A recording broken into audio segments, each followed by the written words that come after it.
Election, अगर जम्मू कश्मीर की 50% आबादी ने नोटा दबाया, एक तो मैं सियासत छोड़ दूंगा। दूसरा, मैं एलजी साहब को खुद तख्त पे बिठा के उनके सिर पे ताज डाल के उनकी ताजपोशी करके जाऊंगा। अगर जम्मू कश्मीर की 50% आबादी ने नोटा दबाया, एक तो मैं सियासत छोड़ दूंगा। दूसरा, मैं एलजी साहब को खुद तख्त पे बिठा के उनके सिर पे ताज डाल के उनकी ताजपोशी करके जाऊंगा। दोस्तों ने मेरी इर्द गिर्द मेरे कान में ये थोड़ी बहुत बातें डाली, वही चापलूस आज राजभवन के चक्कर काट रहे, वही एलजी साहब के कान में ये बात डाल रहे हैं कि ना 80% जम्मू कश्मीर के लोग आपको पसंद करते हैं। मैंने उस वक्त गलती की, मुझे जमीन पर उतर के अपने वर्करों से पूछना था कि आप बताओ सही क्या है, गलत क्या है। अब मैं एलजी साहब से कहूंगा, आपसे ज्यादा यहाँ वर्कर नहीं होंगे तो मेरे वर्करों से आके मुलाकात करिए, पूछिए जमीनी हकीकत क्या है।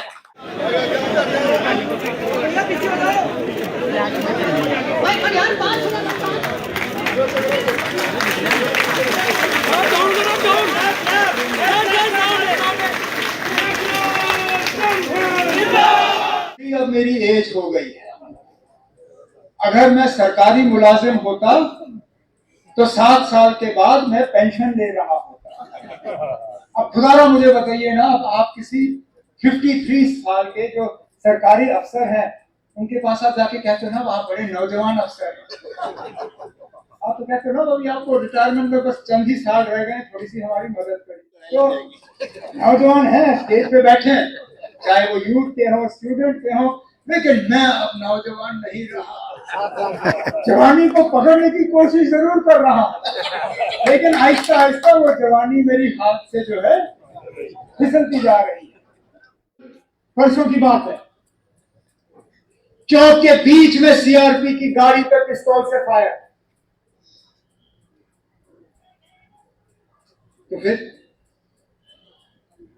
क्या हालात। 50% आबादी इलेक्शन नहीं चाहती, नहीं शायद वो सच हो सकता है, लेकिन वो 80% आबादी है कहां।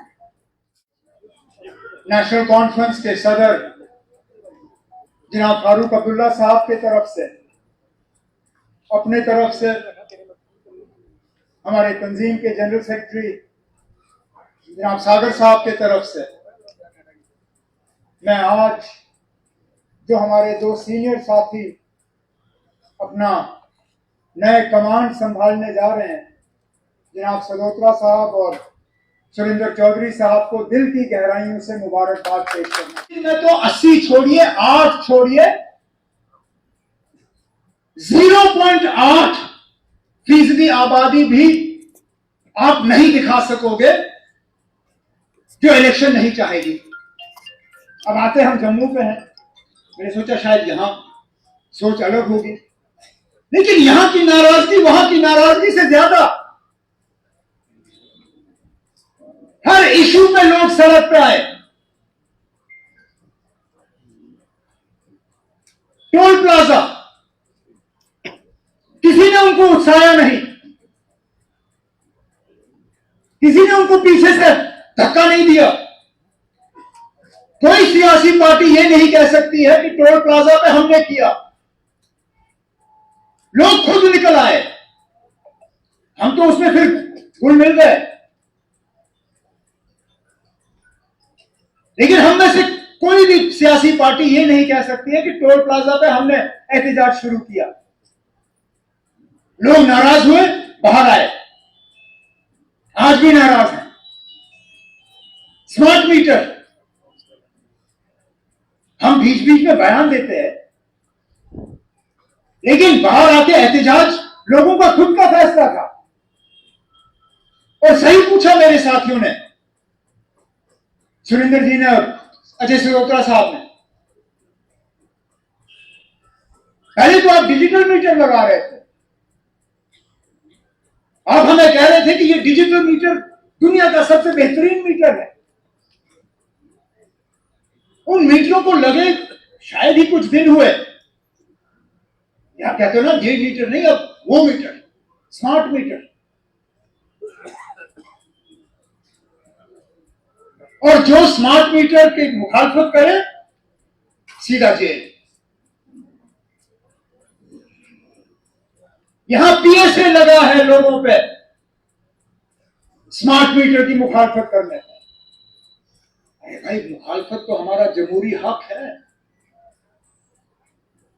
नहीं पसंद हमें तुम्हारा ये मीटर,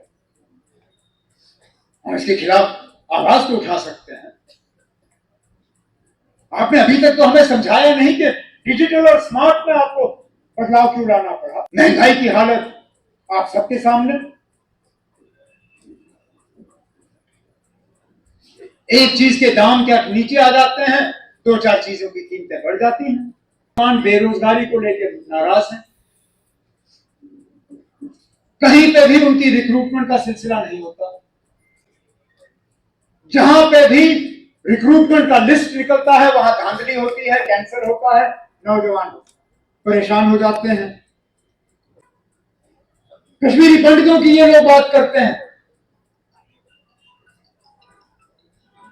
वापस लेना तो दूर की बात, जिनको हमने अपने हुकूमत में वहां बसाया था, रोजगार दिया था, रहने के लिए जगह दी थी, वो सड़कों पे उतर आए कि हमें वहां से वापस लाओ, हमें खतरा है। यहां पे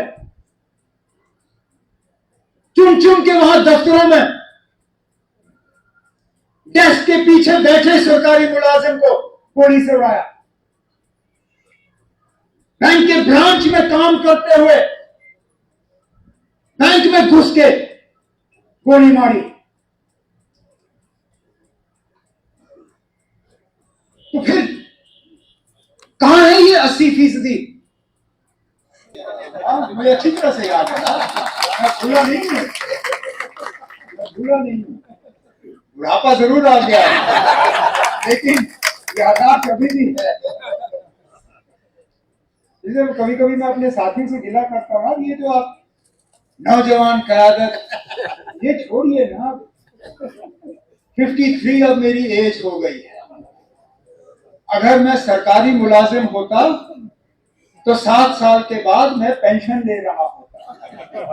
अब खुदारा मुझे बताइए ना, अब आप किसी 53 साल के जो सरकारी अफसर हैं उनके पास आप जाके कहते हो ना आप बड़े नौजवान अफसर हैं, आप तो कहते हो ना अभी आपको रिटायरमेंट में बस चंद ही साल रह गए, थोड़ी सी हमारी मदद करिए। तो नौजवान हैं, स्टेज पे बैठे, चाहे वो यूथ के हो, स्टूडेंट के हो, लेकिन मैं अब नौजवान नहीं रहा। जवानी को पकड़ने की कोशिश जरूर कर रहा हूं, लेकिन आहिस्ता आहिस्ता वो जवानी मेरी हाथ से जो है फिसलती जा रही है। तो याददाश्त मेरी अभी है, मुझे अभी भी वो जलसा याद है। हमारे मुखालिफ हिल गए थे क्योंकि उनको लगा था कि शायद ये लोग अब मिट गए। से कहा, मैंने कहा अगर एलजी साहब को वाकई लगता है कि 80% लोग उनको पसंद करते हैं, मैं 30% का कंसेशन दे देता हूं। मैं कहता हूं चलिए आप जज्बात में आके आपने 50 को 80 कर दिया, हम 50 पे ही जाते हैं। जब आपके पास मशीन होता है ना वोट डालने का, सबसे निचला बटन कौन सा होता है उसमें? नोटा, मतलब नन ऑफ द अबव। ऊपर जितने भी नाम है मैं इनको पसंद नहीं करता हूं, इसलिए मैं नोटा दबाऊंगा। अगर 80% लोग इलेक्शन नहीं चाहते, जाए पोलिंग बूथ में नोटा दबाएं। चलिए 80 छोड़िए, मैं 50 पे ही आ जाता हूं। 30% कंसेशन कराओ इलेक्शन। अगर जम्मू कश्मीर की 50% आबादी ने नोटा दबाया, एक तो मैं सियासत छोड़ दूंगा। दूसरा, मैं एलजी साहब को खुद तख्त पे बिठा के उनके सिर पे ताज डाल के उनकी ताजपोशी करके जाऊंगा। इलेक्शन कराओ, दूध का दूध, पानी का पानी। हमें पता चलेगा क्या हम अपने आप को धोखे में रख रहे हैं या हमारे गवर्नर साहब। जाते जाते उनको मशवरा जरूर दूंगा। मैंने भी 6 साल इस रियासत का कमांड संभाला। मैं जानता हूं जनाब, यहाँ चापलूसों की कोई कमी नहीं है, कोई कमी नहीं। मैं उनके नाम एलजी साहब को लिख के दे सकता हूं, जो मेरे कमरे में आके मुझे कहते थे जनाब आपसे बेहतर चीफ मिनिस्टर जम्मू कश्मीर क्या हिंदुस्तान ने नहीं देखा है। जो वोट पड़ने से एक दिन पहले मुझे कहते थे जनाब आप हार ही नहीं सकते हो। फिर जब नतीजा आया मुझे पता चला कि मैं कितना हार सकता हूं और कितना जीत सकता हूं। मुझे डर इस बात का है कि जिन चापलूसों ने मेरी इर्द गिर्द मेरे कान में ये थोड़ी बहुत बातें डाली, वही चापलूस आज राजभवन के चक्कर काट रहे और वही एलजी साहब के कान में ये बात डाल रहे हैं कि ना 80% जम्मू कश्मीर के लोग आपको पसंद करते हैं। मैंने उस वक्त गलती की, मुझे जमीन पर उतर के अपने वर्करों से पूछना था कि आप बताओ सही क्या है गलत क्या है। अब मैं एलजी साहब से कहूंगा आपसे ज्यादा यहाँ वर्कर नहीं होंगे तो मेरे वर्करों से आके मुलाकात करिए, पूछिए जमीनी हकीकत क्या है। एक चीज का आप लिख के रखिए, मैं उन लोगों में से हूं जो बार बार वही गलती नहीं करती। पिछली की हुई गलतियां दोबारा दोहराई नहीं जाएंगी। जो नेशनल कॉन्फ्रेंस के वर्करों को बीच बीच में हमने गिला और शिकवा करने का मौका दिया था, खासकर जब हमारी हुकूमत थी, मैं आपको यकीन दिलाता हूं कि दोबारा हम वो गिला शिकवा करने का आपको मौका नहीं देंगे। बस आप इस नेशनल कॉन्फ्रेंस के झंडे को मजबूती से थामिए, इसको बुलंद रखिए, लोगों के मुश्किलात, मुतालबे, परेशानियां, इनका हल हम करके लोगों के सामने जो है इनकी झोली में इनका हल डाल के रखेंगे।